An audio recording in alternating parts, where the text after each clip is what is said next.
couple of very interesting people here this morning. Do you see that woman over there? That's Tonie Nathan. She was a U.S. vice presidential candidate in 1972. She's a columnist, a broadcaster, a businesswoman, a feminist. And I'm going to tackle her on this piece of nonsense down in Oregon, from whence she comes, about the husband allegedly raping his wife. Old people like me just don't understand that. Tonie Nathan, are you from Eugene, Oregon? That's where I'm from. Practically a neighbor. So before we get to this business of husbands and wife and rape, I think you should answer a few questions. Why, and I'm reading from your own press stuff, why are you part of American political history? Because I'm the first woman in history to have an electoral college vote, which means a vote as Vice President of the United States. I got it in 1972 when an elector refused to vote for Richard Nixon and Spiro Agnew and voted instead for my running mate and me. Oh, explain that. An elector is a person who receives his position in the college after a certain number of votes have been cast in a state. Is that right? Right. Every state has so many electors, and they really cast the vote for president. People don't vote directly for the president. And do you know which States. elector that was who cast the vote for you? Yes, his name was Roger McBride, and he was a Virginia elector. So when he got to the position of having to cast his vote, in fact, for the president, he thought, I'm not going to vote for Nixon, I'll vote for Tonie Nathan. Right. I think he didn't know me personally, but I think he was voting for the Libertarian Party and the principles that he understood that we stood for. And he voted for both the presidential candidate and myself. And next question. Of what organization are you presently the president? I'm president of the Association of Libertarian Feminists, which is... Oh, you advocate daycare and that kind of thing? No, I don't. No. You want the government to look after things for women while they're out to work? No, we differ from every other women's organization in that we don't believe in special privilege for women. We believe... Oh, welcome to the program. You mean they should stand on their own feet? Right. We believe in individual rights. We believe people should accept the responsibility as well as the benefits of being self-sufficient and independent, economically and psychologically. Now, you're from Oregon. Oh, the Libertarian Party. Put it in a couple of well-chosen phrases for me. What is it? I mean, Jack, is this a kind of... No, you tell me. Jack, it's the fastest growing political party throughout the world. In the United States, it's now the third largest party. We were first on the ballot in '72 in just 2 states, and at the last general election, we were on the ballot in 32 states, and we hope to make all 50 states All right, in 1980. If you were knocking on my door, why would I vote for the Libertarians? After all, you know, I'm a small L liberal, left of center kind of person who believes in human dignity, human rights, and a fair amount of egalitarianism and equal opportunity and all that jazz. You take out education for all. Take out that fair amount of egalitarianism and you're a libertarian. We don't believe in equalizing society. We believe in individual rights. We believe that people are different. You believe we're overgoverned? Oh, and how? You would clean out the feather-bedded civil services. Well, we would get government completely out of the economy. Completely. Free enterprises. Absolutely. Anyone should be able to trade with anyone they wish. It should be a very voluntary society. We don't believe in forcing some people's values on other people. Live or die on your own merits, either as a business or an individual. Right. Medicare, of course. You must have Medicare for everybody. Oh, absolutely not. That's what hurts. Absolutely not. People have to take care. But in the United States, you've still got great class injustice. The wealthy get great treatment. The poor can't even afford to buy the blood after an accident on the highway. I don't think that's so. Our poor have practically disappeared. Our poor have practically disappeared in the United States. Our standard of living is extremely high. Some of the problems that we've got in medical care are due to the entry of the government into it. Doctors fiddling it. Well, government causes malinvestment, it causes malinterest, it penalizes incentive, it penalizes creativity, invention, it stifles individual initiative. You wouldn't build public housing for the poor to wipe out ghettos? No, it isn't necessary. The poor are interested in improving themselves, and given the opportunity, if we get all these governmental regulations out of the way, people will improve themselves. They always have. You're anti-union? No, not anti-union. People have the right to unionize. We're anti-government enforced union. A little bit wishy-washy, though. Well, a lot of laws tell the force management to give in to unions or allow union special privilege. There's nothing wrong with people unionizing. If I saw your principles that you've expressed in paper right now, I'd say you're a right-winger of the worst order. Oh, absolutely not, because we're opposed to all victimless crimes. We were opposed... Such as? What's a victimless crime? Any crime where two people decide to do something, or a person decides to do something which does not involve anyone else, doesn't victimize anyone else, like prostitution, any kind of drug use, Doesn't matter. ownership We can of all go gold. about bombed if we like. Eh? Certainly, as long as you don't hurt anyone. You can't steal to get your drugs. You can't fly a plane, hopefully. Hopefully. Or drive a car, hopefully. Hopefully. And it wouldn't encourage the widespread use of these wonderful euphoric substances, would it? Well, actually, it would discourage it if it was on the free market. A lot of the incentive for providing drugs to the people is because of huge profit. Yeah, we've been through that one 1,000 times. We'll just drop that one.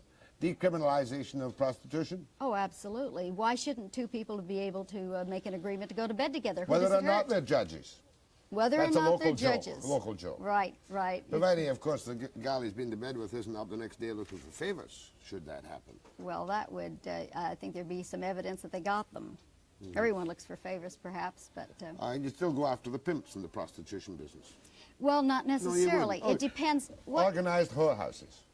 No, it depends if there's a business for it. And I think Don't there's a very understand limited you. market. You're a feminist, and yet you are in favor of women, misguided, underprivileged women, exploiting themselves for the purpose of monetary sex.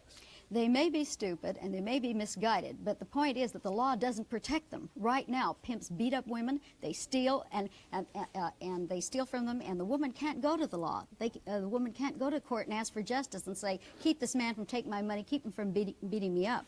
So the prostitute is exploited by the laws, not by the people she's involved with. Oh, come off it. She's exploited Well, where does she go? by Where does she both. I mean, these weak women who are used by the pimps on a mass scale, and we've got scores of them in Vancouver, What about you well know. What about the weak women that are used by their husbands and raped and assaulted by husbands? I want to take my breath, take a break, and come back, and we'll talk about the Oregon laws and that celebrated rape case with Tonie Nathan.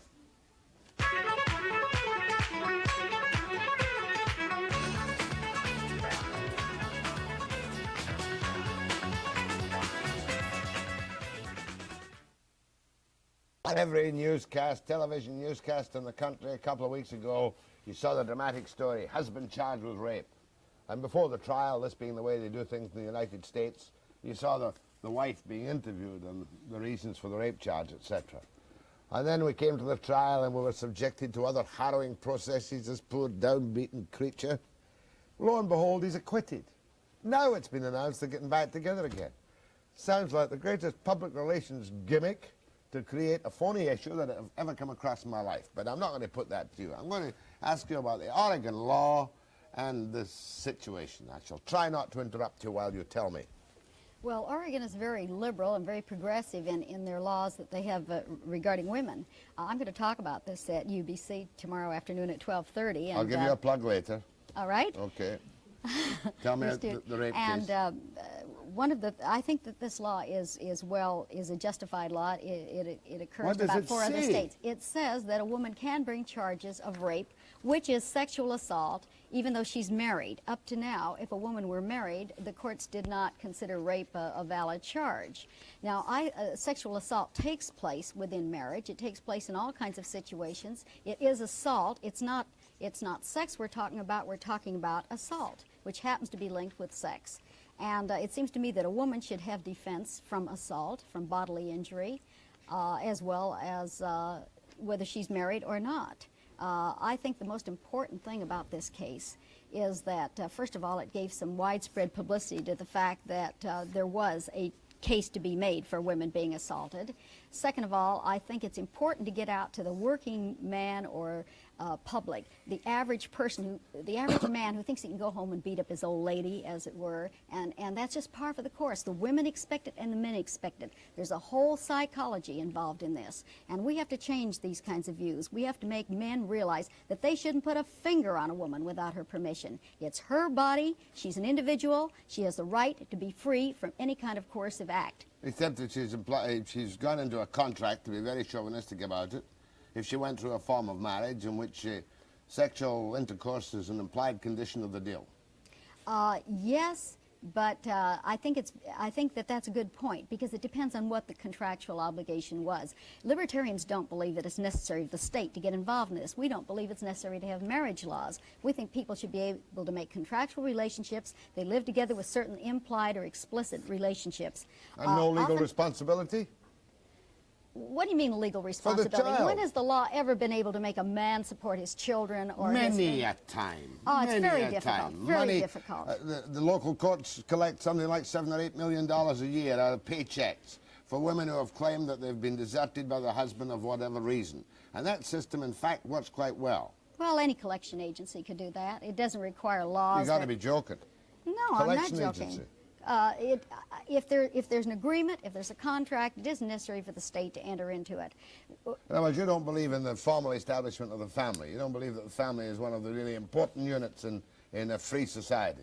I think it is one of the most important units. I happen to be married and have 3 children myself, been married all And my you life. went through a form of marriage. Yes, I did. But still, no matter whether you go through a formal marriage or not, I think the important thing is for the 2 people that are entering into marriage to understand exactly what they're getting into. Will they share money? Will they have agreement about sex? Now, I wouldn't get married if I knew that my husband could attack me anytime he chose, if that were a part of the marriage. I think most women assume that the husband is going to treat them affectionately and lovingly. We're talking about normal people in normal circumstances. By Right. this kind of thing, you will have created a monster with neurotic couples going to the law, and you're the one that doesn't want laws, you want less interference, on every conceivable phony issue about undesired sex. You can see that that could create a whole monster. Well, you're right about the law. I mean, I'm a libertarian, so I don't think that a lot of our laws answer very many problems. What I do think the law is doing in this case is focusing attention on the great degree of rape that occurs within marriage, on sexual assaults. Rape is on the increase everywhere in the world, and I think that people Rape need to within know. marriage, total lack of witnesses in all normal circumstances, right? How the devil can you prove it in any case? Why was he you can't. acquitted? Because there was no independent evidence. It's a question of who do you believe? What is the difference between sexual intercourse and assault? It's independent. Oh, I hope there's a big difference. No, but you're saying that sexual intercourse is assault. No, I'm not. In this particular, Unconsented sexual intercourse within marriage is assault. the woman can't simply allege this. She has to show evidence. In this case, there was evidence presented: black eyes, bruises. Well, that's an assault case. That's all it was an assault case. It wasn't As I to see do with rape- sex at all. It was only an assault case. Right. I don't think you try a man because he has sex. I think you try a man because he has forcible Now, sex, was he which charged is with assault. rape? Was he charged with rape? Yes, he was charged with rape. Stupid. That's what it He is. should have been charged with assault. Well, I think that the word rape is not useful. I think it should be called sexual assault. It's not the sex that we're complaining about. It's the forced That's right. sex. So back to the and- media. The whole of the world, everywhere in the English-speaking and non-English-speaking world, in the free country, they saw husband charged with rape. In fact, you and I know, I and hope I that- suspected it all the way along, that the husband was not charged with rape. He was charged with assault, and the supporting evidence was black and blue, bruises, doctor's treatment, and pictures, as in any family husband and wife assault case. Jack, let me ask you a question. How would you define rape? I wouldn't charge a husband with rape, but I'd certainly charge him with assault if he beat the devil out of his wife. Well, I think that's what they were doing. That's what the whole thing was about. It's been a Yes. phony issue. Well, the point is that if there's sex involved in it, it becomes then rape. But this is a technicality. Drop the word rape. That gave a total misinterpretation to the situation. It was a family dispute, and he beat her up. And he was found not guilty because the evidence wasn't strong enough to support it. Well, I don't think there was any question that he But beat are her we up. not I think agreed the that question. the use of rape there was bad, misleading, and will lead to all kinds of complications which need not have... If it had been husband charged with assault during sexual intercourse or whatever, wouldn't have got a single solitary headline, not even in Eugene, Oregon. I think the thing that I'm trying to bring to your attention is that rape is sexual assault. Rape is sexual assault. Okay, drop the word rape. Yeah, you can drop the word rape. Any That's what man he who was charged beats up with. his wife in the course of anything should be charged with assault. All right. The point is, a man should not. Let's agree with this. We can't prove it, but What a do you man want to should not forcibly force sexual attentions on his wife. I don't think that's implied marriage. I think a woman has a right to resist a man if she's not interested in sex. And the point is that a woman can't very well prove that she didn't want sex if there isn't some sort of assault or beating going along The with it. whole thing is a This storm in a stupid little Oregon teacup. Yeah, but let's look at the point that we're trying to get over to the public, and that is that men should not assault women. They shouldn't have sex with women if women don't want sex with them. I'm also in favor of I don't care if it's in motherhood, marriage or honesty, not. decency, everything Well, else. women are terribly victimized, you know, and the main object of the... Come off it, women are... Terribly Nowadays? victimized. Oh, nowadays more so than ever, I How? think.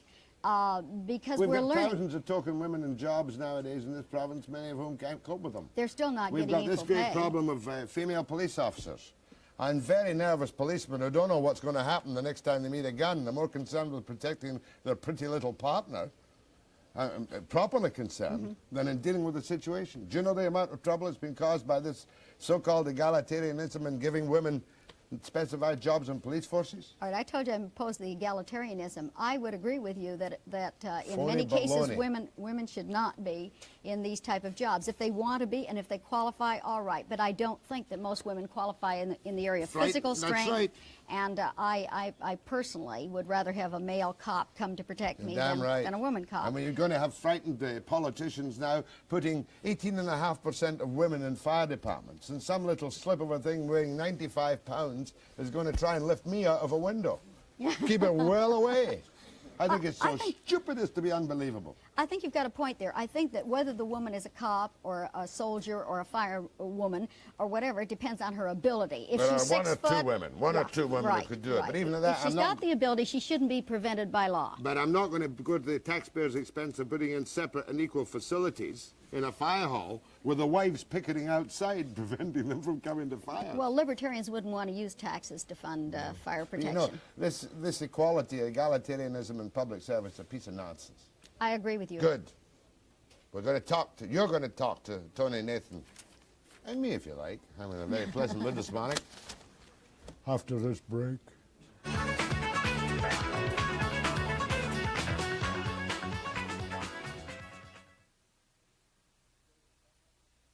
Tonie Nathan, Association of Libertarian Feminists, not Libertarian Feminists, is it? Yeah. Libertarian feminists, right, we're different. Libertarian Party of the United States.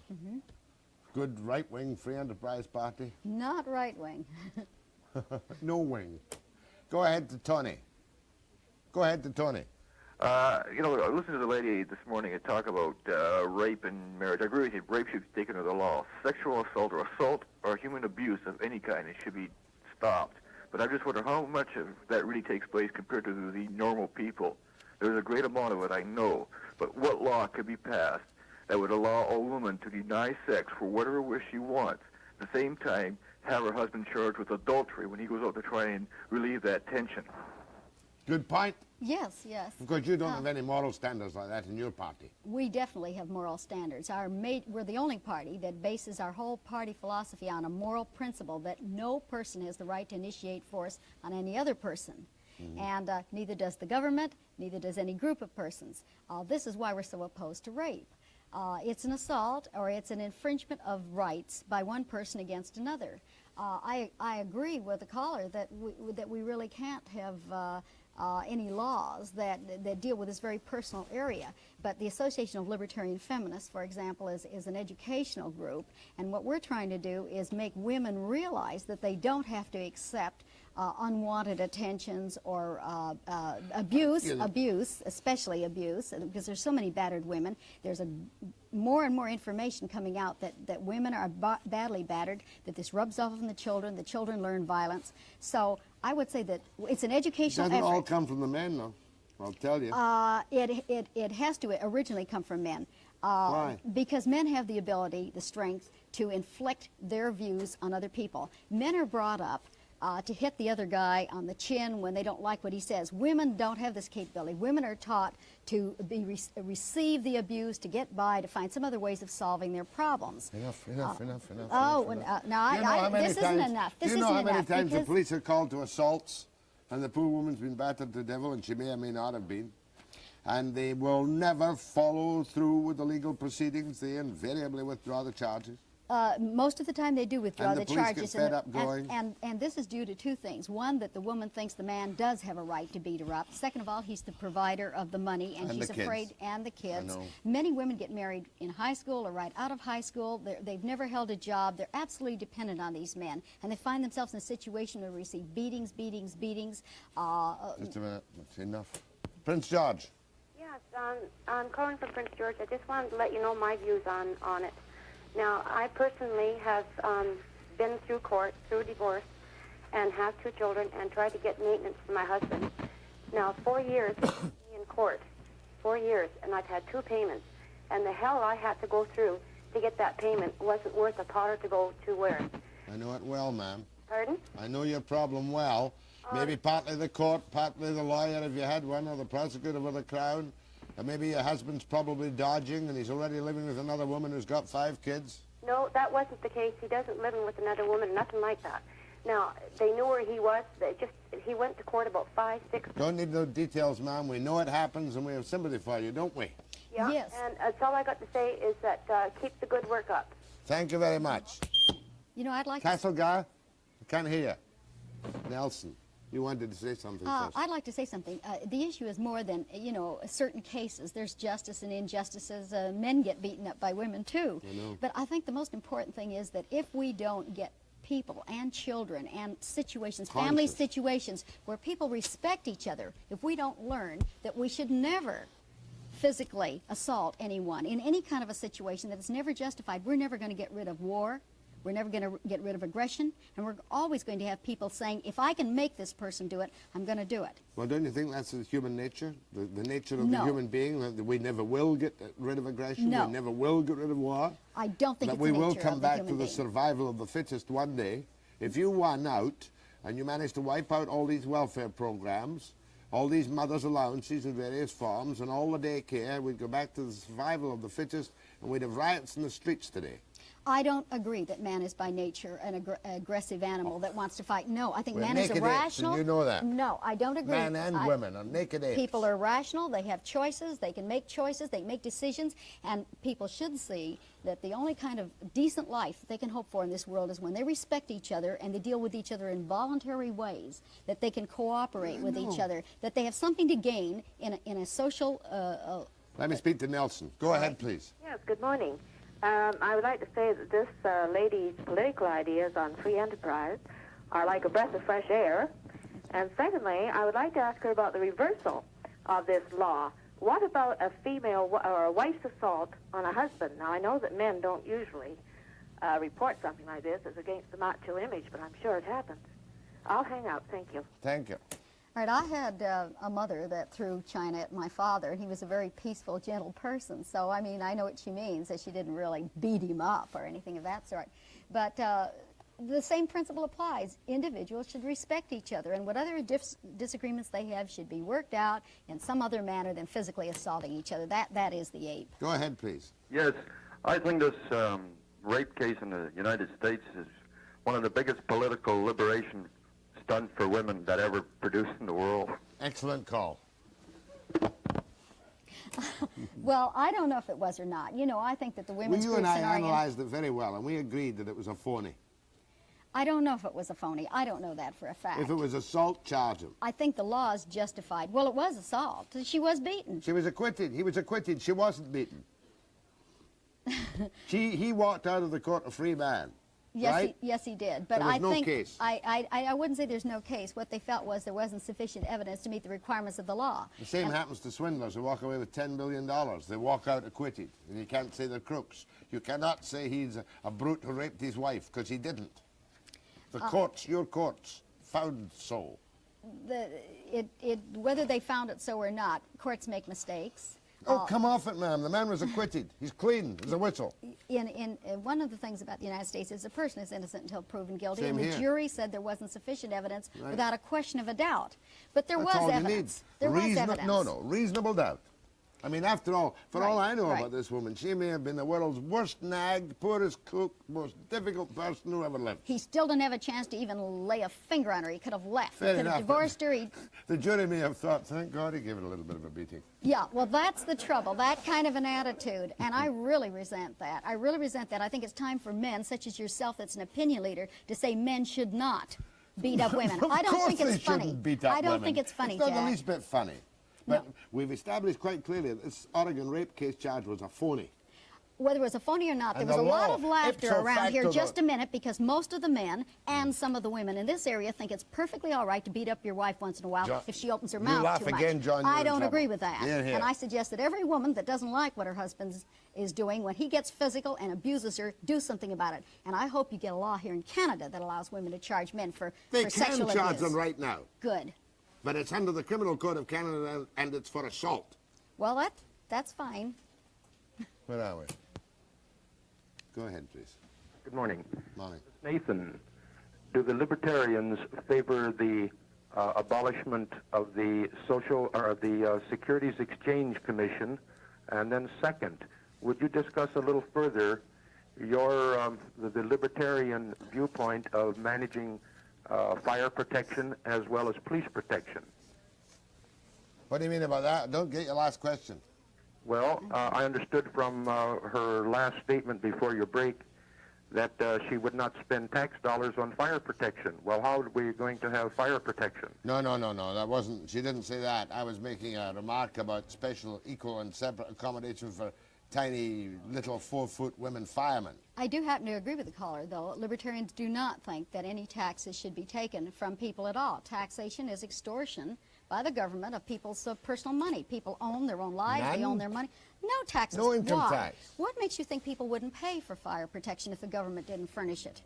Because we're all so pampered and spoiled and creatures of the state that we expect the facilities to be there to be paid out of general tax revenue. Well, the states encourage that, and for years we've looked to government to do everything for us, but we can do these things How about for roads? ourselves. How about roads? Oh, you know, before there were any roads, in Oregon at least, we had private individuals building covered bridges and extracting tolls. Answer the question, ma'am. What Toll about bridge. roads? Toll roads. Toll roads, toll Right, bridges, build your own Yeah. fire hall. What about hospitals? Oh, same thing. What about Private hospitals are better than public hospitals most of the time. They give better service. They offer cheaper rates. Right in Eugene, we've got When I made private the little hospital crack competing with about the public anarchy, hospital. when I made the little crack about anarchy, I wasn't that far off, was I? No, you weren't, but we're peaceful anarchists. Every libertarian signs a statement that they will not advocate the initiation of force. So we're anarchists in the sense that perhaps Thomas Jefferson was, in that we think government governs best, that governs least. Now, if government has a function, it is a policeman.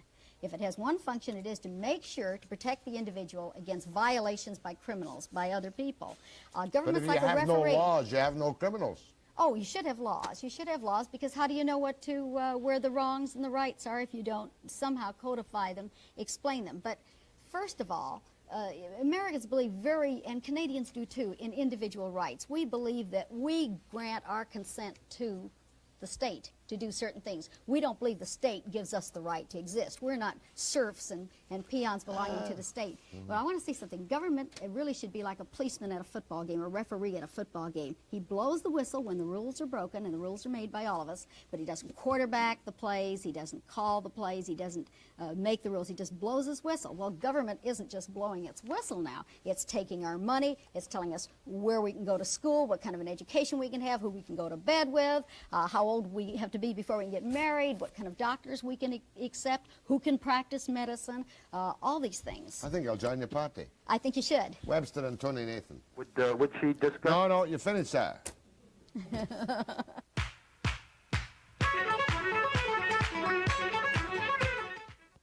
Tonie is certainly different, I'll tell you. Libertarian from the States, former vice presidential candidate. She's speaking tomorrow at 12:30 at UBC.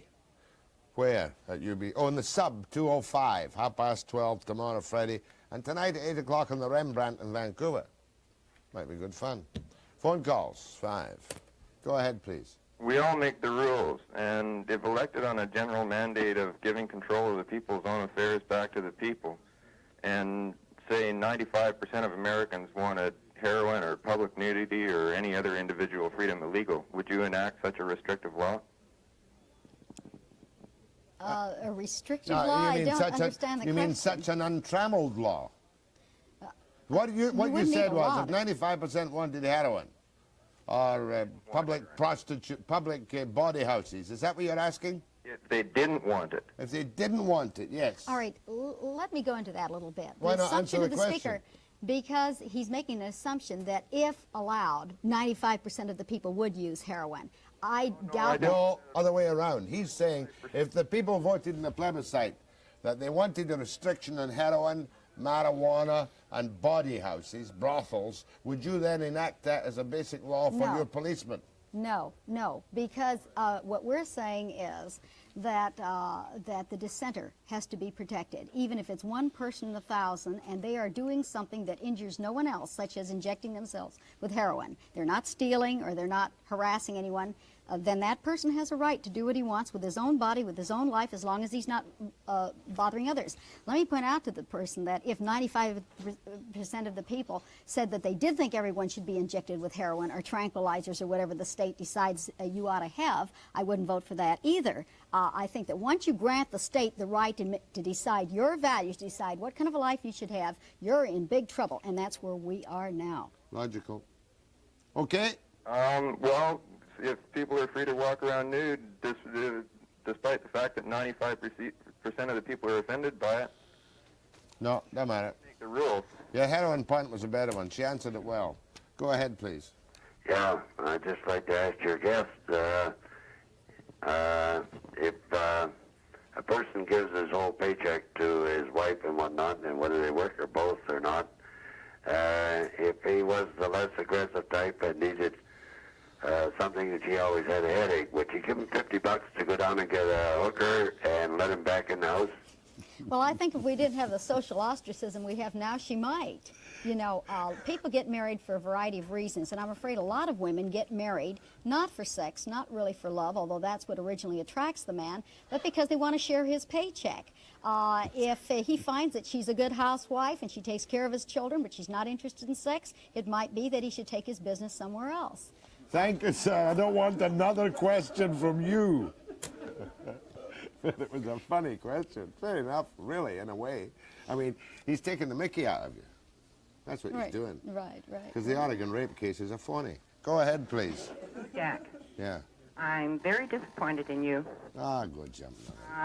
Yes, I am. Well, how can you possibly think that there is no rape involved in forced sexual relations, whether you're married or single? How can you possibly believe that that isn't a sexual assault and therefore rape? I'm so brainwashed about... You're a man of my age, and I just can't believe this. Unwanted sexual intercourse in a marriage is obviously some type of assault. How in the devil could you police that or make it illegal? You can't. That's my attitude, madam, whether or not you're older or younger than me. But if it is forced sexual relations and a woman is beaten in order to force If she is beaten, she has a case under Canadian law right now.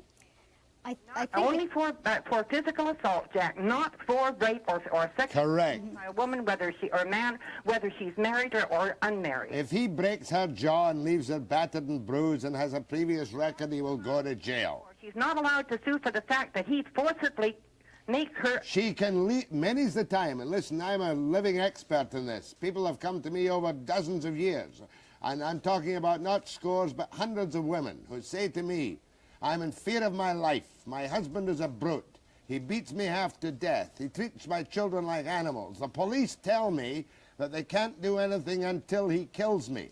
I say, madam, if you are in fear of your life or being beaten again, or in fear of your children's lives, that's a paramount consideration, and there's only one thing you can do.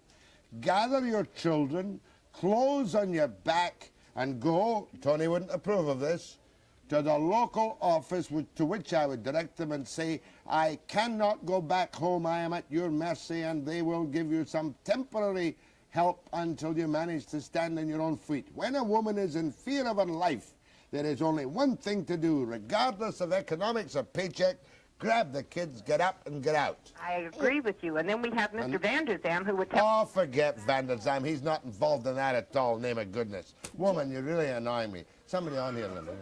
Jack, I'd like to comment on that for just a moment. I think we've got a break coming up. All right. How much have we got? 10 seconds. Tonie Nathan, UBC, tomorrow, And sub tonight? 205 at 12:30 tonight at the Rembrandt Hotel. Thank you, Tonie Nathan, Libertarian. Pleasure.